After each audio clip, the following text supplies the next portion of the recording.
Recession is over, according to a national group of economists, but for many, the pain is still very real. In this story on our economy, News Channel 15's Chris Hopper spoke to a man in Auburn, and he and his family are having a pretty rough time. Yeah, Heather, he's actually literally depressed by what his family is going through. It's really a sad story.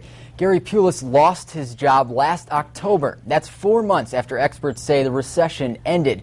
So obviously the impact is still being felt. The 51-year-old says he started working when he was 13 and until last year had never been laid off. That's 37 years he spent in the workforce. His wife works but doesn't make a lot of money, and the Pulis family had to go without insurance for almost a year. He just got it back this week. Pulis says he got very close to losing his house and his car. At one time, he and his wife didn't know where their next meal was coming from. On top of all that, his 2 daughters and 2 grandkids live in his house. He says the recession may be over, but his family's in the middle of a depression. For the first time in my life, I'm actually on medication for depression. It got so bad, and I went through thoughts of self-harm.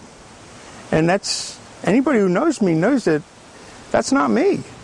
Pulis says he feels like he's not contributing anything to his family and he's only adding to the problem. But I can tell you, he's trying to make his family's situation better. Coming up at 6, hear what he's doing to get his life back on track. It's not something typical for a 51-year-old.